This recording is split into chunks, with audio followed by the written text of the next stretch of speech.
All right, boy.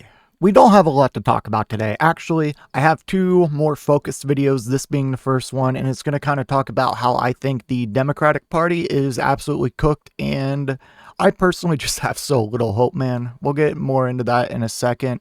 Number two, something a little different. I'm going to be talking a little bit about myself and my political upbringing, my core policy beliefs, and I'm going to go over some of the fun comments I've gotten from conservatives and Republicans. So, without further ado, let's jump in to our first topic. When I read this the other day, I almost lost my mind. So, I did a couple videos already covering Democratic House member Al Green. If you haven't seen them, Al Green basically stood up during Trump's joint address to Congress and he basically yelled, "You have no mandate. You have no mandate to cut Medicaid." And that's in response to the Republican bill that just passed the House like last week at this point. That is basically outlining, hey, we need to cut about $880 billion from Medicaid over the next 10 years. So he was standing up to protest Medicaid cuts. He was standing up for Medicare, Medicaid. So I can't make that clear enough because people on the right are just vilifying this guy and acting like he's an insurrectionist and he should be locked up. Insane. So, and he ended up being escorted out. And in Republican fashion, they proposed legislation to censure him. And I thought this would have been an obvious all Democrats should vote no. I was already upset that no Democrats joined him in protest. Some did walk out with him. But this just shows how feckless the Democrats are. 10 of them voted with Republicans to censure the man who was standing up for Medicare and Medicaid. Here are their names. We have Amy Barra, Ed Case, Jim Costa, Laura Gillen, Marie Glusenkamp. I don't give a shit if I'm pronouncing their names right. Screw these people, genuinely. Jim Himes, Chrissy Houlihan, Marcy Captor, Jared Maskowitz, and Tom Susie. I don't fucking know, man. But seriously, from the bottom of my heart, screw every single one of you. You need to be primaried and you need to be gone, like now. You have no backbone whatsoever. Did you propose legislation? I don't know if they were in office back then, to be fair, but let's assume some of them were. Did you propose legislation when MTG and Lauren Boebert interrupted Biden's State of the Union speech? Did you try to censure her? Or both of them, I should say? No, you didn't. So this is just the most cowardly thing I've ever seen in my life. This should have been a moment of solidarity for Democrats. And in an ideal world, every Democrat in that room would have stood up and protested with him. Or as soon as he got escorted out, another Democrat would have stood up and protested. Escort them out, another one was stood up, and just do that the entire time. Because democracy is at stake here. I know a lot of people think that's hyperbolic, but look at the actions Trump's doing. And you want to say that democracy is not at stake. Okay, well, he's trying to do some very bad things. He has done some very bad things. Trying to cut your Medicare, Medicaid. They already fired or are about to fire like half of the Social Security Administration staff. They already got rid of agencies that are meant to protect consumers, the average Americans, like the Consumer Financial Protection Bureau, the National Labor Relations Board. Like, I don't know how to make it more clear how many more videos I can do with evidence right in front of your face that these people are not on your side. So, and the Democratic opposition has been terrible. And as we're about to see here, people aren't happy about that. But before we get to that, let's look at the Democratic leaders' kind of response to Al Green and the people who walked out with him. Oh, this is just great. It wasn't just Republicans who shook their heads at Democratic lawmakers' stunts during President Donald Trump's Tuesday night speech.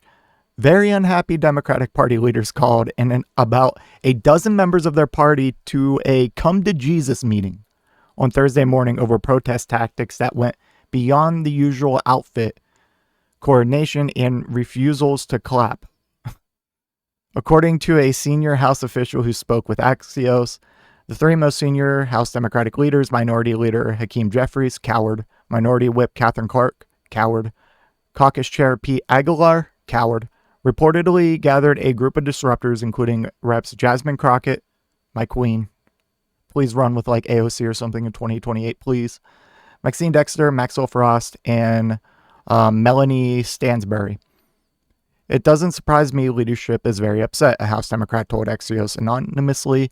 They gave specific instructions not to do that, so you got to put the hammer down. Another source familiar with the meeting, however, said that the rebel lawmakers were not getting yelled at, adding it was just a consultative process. Okay, obviously they weren't getting yelled at because these people have no spines.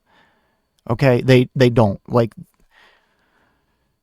they won't yell at Republicans. They're not going to yell at their own party members. Like, these people are spineless, okay? They're not leaders. They don't have what it takes to lead. Not saying that they should have yelled, but I'm just saying these people are spineless.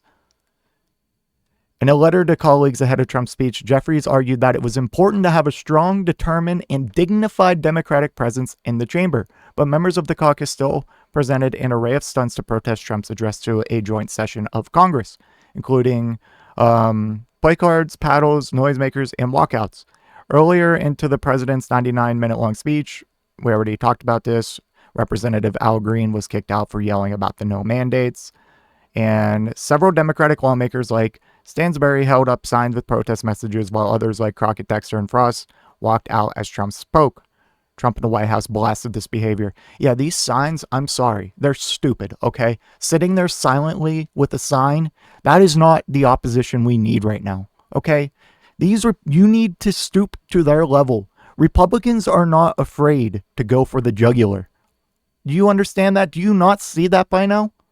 They're not afraid to spit in your face and tell you that they hate you, that they don't respect you. Joe Biden lives rent-free in Donald Trump's head. Same with Elizabeth Warren for some reason. Pocahontas. But yeah, like, you need to do something. This is my fifth speech to Congress, and once again, I look at the Democrats in front of me and I realize there's absolutely nothing I can say to make them happy or make them stand or smile or applaud, Trump said. Yeah, I wonder why. I wonder why. You reiterated how you essentially want to militarily take over Greenland, the Panama Canal, and strongly hinted the same for Canada because you're obsessed with them becoming our 51st state. Oh my goodness. In a chaotic vote on Thursday, the House elected 224 to 198 to censure Green over the incident. So let's look at this. According to a poll, more than 1,000 registered voters, just 21%, and this was before Trump's address, 21% of voters approve of the job congressional Democrats are doing. Now, I wonder why. Because you're cowards. You're not fighting. Okay? This whole let's keep decorum and civility. Let's not yell. Let's not protest. Let's not name call. We're level-headed. Okay, I don't know how to get it to you, but that's not what the American people want. On either side, why do you think Donald Trump is so popular? He tells it like it is. He's not afraid to spit in your face and tell you he hates you and how poor of a job you're doing. Crooked Joe Biden, the most incompetent president to ever exist. Pocahontas. Is Kamala Indian or is she black? Like, he's not afraid to, but you guys are. You guys basically silenced Tim Walz for calling Republicans weird. Like, no wonder people hate you. Because you're more focused on putting down the few members in your own party than standing up to the Republicans. insane. This was a nice little moment, but again, it's not enough. So this was after, I believe this was after he was censured. They had a nice little moment where a bunch of Democrats and Al Green kind of sung to protest his censure. But again, it wasn't enough. This should have been every single Democrat. Every single one of them. Instead, it's just a small group. House Resolution 189, the House has resolved that Representative Al Green be censured, that Representative Al Green forthwith present himself in the well of the House of Representatives for the pronouncement of censure, and that Representative Al Green be censured with public reading of this resolution by the Speaker.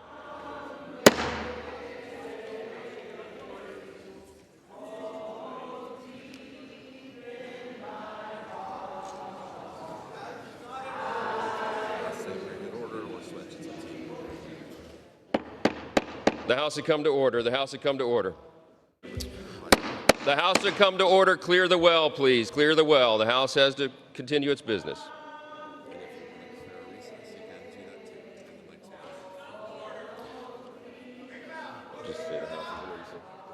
So that was a nice little moment I wanted to share, but that's the only niceness I have to show here. Because, along with kind of going over, I like a little hint of the Democratic strategy, which is basically just sit there and just pray that the Republican Party implodes, which could happen, but that should not be the bet we're trying to take here. Because let's say the Republican Party does implode, and you guys get, control of the government again. What are you going to do? You're going to lead us back to another Donald Trump, if not worse, because of your policies. There's a reason, incrementalism and running on incrementalism isn't enough, okay? We don't want to cover a couple more million people with health coverage. We want to cover everyone. I can't with this party, man. What the Democratic Party right now should be doing is every single week, different legislation should be proposed in both chambers. Something every single week. Universal health care, a living wage, a tax bill that targets the rich and then specifically targets the middle and lower class to lower their taxes for real this time. Stuff like that every week. It's going to get voted down. But then you can go to every news network and you can say, hey, the reason why you can't have free health care is because Republicans keep killing the legislation for it. The reason we can't give you a bigger tax cut and put some more of the tax burden on the wealthy is because Republicans keep voting against it. Hey, the reason we can't give you a living wage is because the Republicans keep voting against it. But no, you guys don't know how to be an opposition party. There's only a handful of you, and that's so sad. Okay? It's not enough. Now, don't get me wrong. AOC, Bernie, Jasmine Crockett, all of them, they are doing as much as they can from their end. They are doing everything they can. But everyone else, there's hundreds of you. There's not enough. What are you doing? Do something. Fight for something. Believe in something. Another reason Republicans are so popular right now is because they are fighting for something. Not good things, but they're fighting for those mass deportations. They're fighting for the border security. You guys don't know how to fight. It's pathetic. What do you believe in? Run on something. My God. And our big opposition leader, one of the center of the line, just next establishment Democrat that was, talked about as next in line, or the best opposition Democrat we have right now in terms of the centrist neoliberal Democrat standpoint, is Gavin Newsom. So Gavin Newsom started a podcast. Good idea, actually. I mean that. More Democrats should be doing that. But his first guest was Charlie Kirk, in which he sat there throughout majority of this podcast and just agreed with him and did this whole try to find common ground. And then, you know how that went? As we're going to see through a bunch of videos we watch, Charlie Kirk starts going and reposting and, just showing how he eviscerated Gavin Newsom. Charlie Kirk's a snake. He acts all friendly and nice to your face. And then he turned around on X and just fucking obliterated him. And good. Gavin Newsom deserved it because Gavin Newsom is a coward. He's not an opposition Democrat. And I hope he comes nowhere near winning the primary in 2028. Let's watch this. This is a funny one. Basically how Gavin Newsom's son is a Charlie Kirk fan. Like Kyle Kalinske just said in one of his videos, like, you're really telling on yourself right now. Trying to put my son to bed. He's like, no, Dad, what time? What time's Charlie going to be here? What time? And I'm like, dude, you're in school tomorrow. He's 13. He's like, no. This morning, wakes up at 6 something. He's like, I'm coming. I'm like, he literally would not leave the house. Did you let him take off school? No, he did. Of course not. He's not here for a good reason. But the point is you canceled school for like 2 years. One day. The point is the point, which is like, bro, what are you doing? Gavin Newsom is one of many Democrats who are dealing with the fact that their kids are turning to the political right. The fact that he admits it here is sort of a politically stunning, but make no mistake, this is happening to a lot of them. It is politically stunning. Like, what an idiot. And what a terrible father you are. Wow. So this is another good one. 4,240 books or titles. This is regarding the book ban. Okay. How about the book ban stuff? On a serious note, 4,240 books or titles, libraries and schools were banned in 2023. Is that not as a conservative? Well, it depends. I mean, like, I think we can both agree pornography should not be taught to 9-year-olds. Fair point. Okay, fair. so that's a book ban. All right. Well, there were some other books. Oh, no. Bill O'Reilly's that book was the banned. Moms for Liberty contention. Time out. Yeah. Like, I agree on Bill O'Reilly. The Moms for Liberty movement that you made a big thing of was just no porn to 10-year-olds. Yeah. We agree. So those books should be banned. Well, okay. So what we should do right now is every California school that has. Well, okay. See how even though Charlie Kirk is 100% in the wrong for being in the position of supporting book bans, he just completely eviscerated Gavin Newsom. Gavin Newsom's like, fair point. Okay. Okay, for one, yeah, when he says, well, we don't allow porn books in school, no shit, okay? We're talking about books that are being banned that just happen to mention like someone being gay or someone being a transsexual. Like, we're talking about things, nothing actual explicit or sexual, just those terms being mentioned can get a book banned. Oh my goodness. Like, how do you not laugh in his face when he says that? Like, no shit, idiot. No shit. And then Charlie Kirk just turns the entire conversation. He's like, what you should do in Florida is, like, how do you let him eviscerate you on this? Like, and how is that the example you come up with? There's literally thousands of examples you could come up with of books that shouldn't have been banned. Oh my goodness. What is he doing? Okay, this is another one. This is another one where he just doesn't know how to defend himself.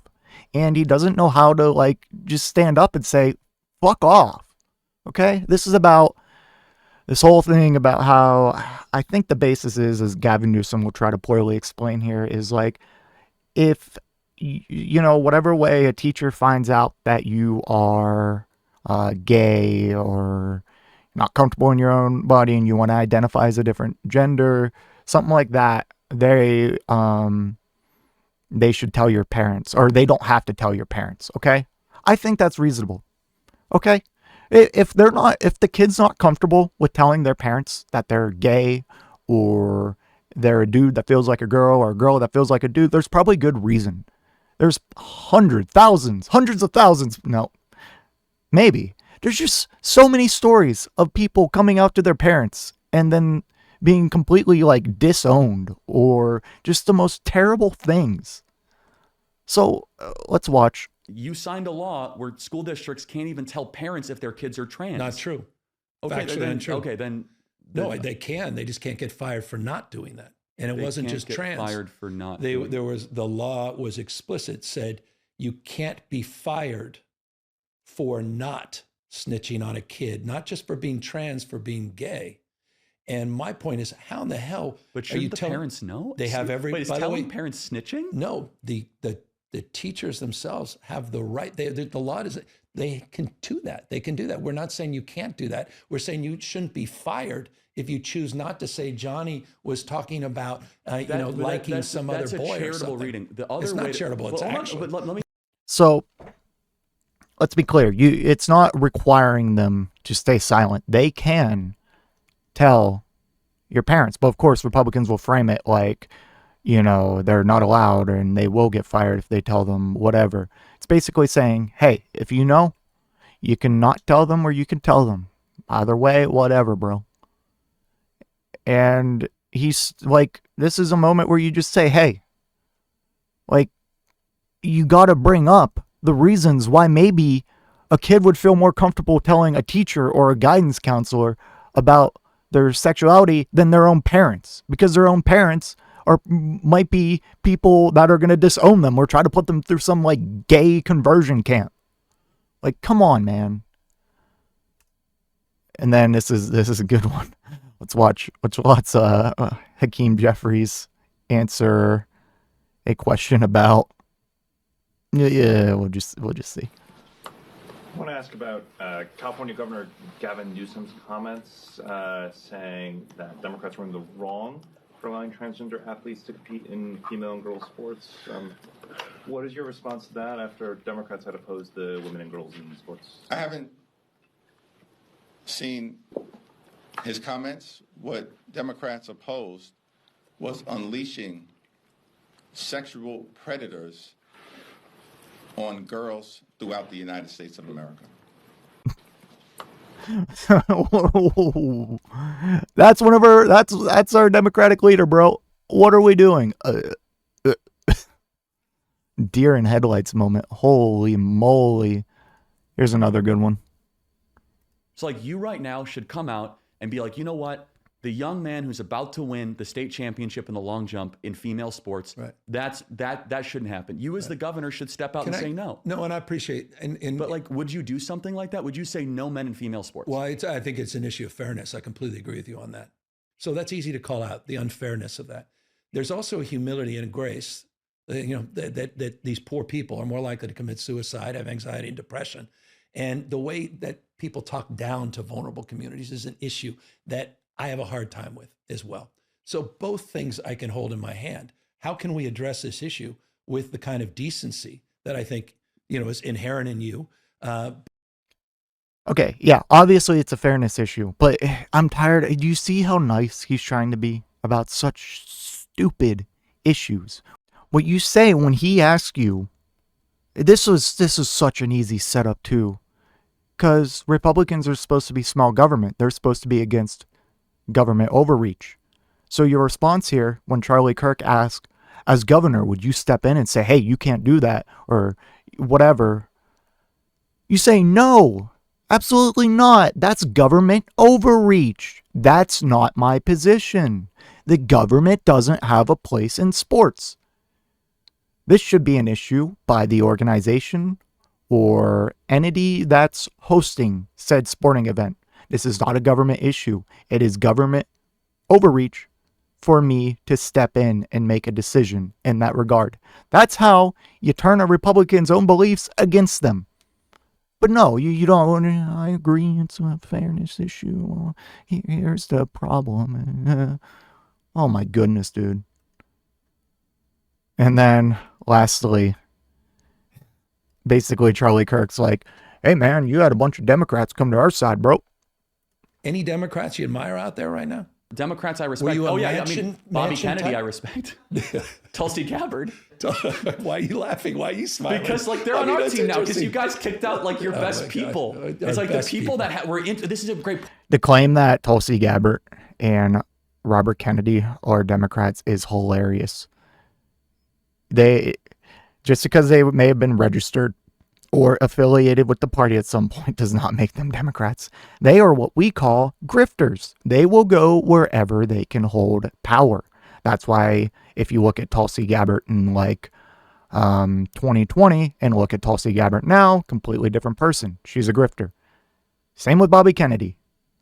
Point though, Governor, is that Bobby Kennedy was a heterodox opinion on a thing that a lot of people were concerned about. Get him out. He's an anti-vaxxer. Yeah. Tulsi Gabbard, who is an anti-war. Get her out. She's a Russian agent. Yeah. Do you guys see how you have an unhealthy purification process where eventually you're left with just a 31% approval rating and a bunch of 21%. People that are talking to each other? And meanwhile, we're the ones that have Democrats in our cabinet winning the electoral majority vote, because there needs to be said, if Democrats are serious about being a majority party ever again, look at that ideological diversity. We have people that, geez, they want to go to war with every country that says something bad against us. And then we have people that are far more dovish, like Rand Paul. But that is a better, more, dare I say, diverse picture. You could say diversity is our strength. Oh, look at you. He just sits there. Yeah. Not pointing out the complete flip, and especially Tulsi Gabbard's policies. Even RFK in his Senate hearing, he's like, I'm not anti-vax, bro. I'm not anti-vax, bro. Like, these people are grifters. And Gavin Newsom, never again do I want to hear Gavin Newsom's name for 2028 anything. He shouldn't even be governor of California. All right, this dude is terrible. And he's one of the reasons why Democrats have such a low approval rating. Anyways, I apologize for the long video, but thanks for sticking around if you're still here. Anyways, let me know what you think in the comment section down below, and I will see you in the next one. If you made it to this point in the video, I just want to give a special thank you. If you enjoyed it, please hit that like button down below. And if you really enjoyed it, maybe consider hitting that subscribe button while you're down there. I want to hear your thoughts in the comment section. I will try to reply to any and all comments that I can. Until next time, watch that video on screen.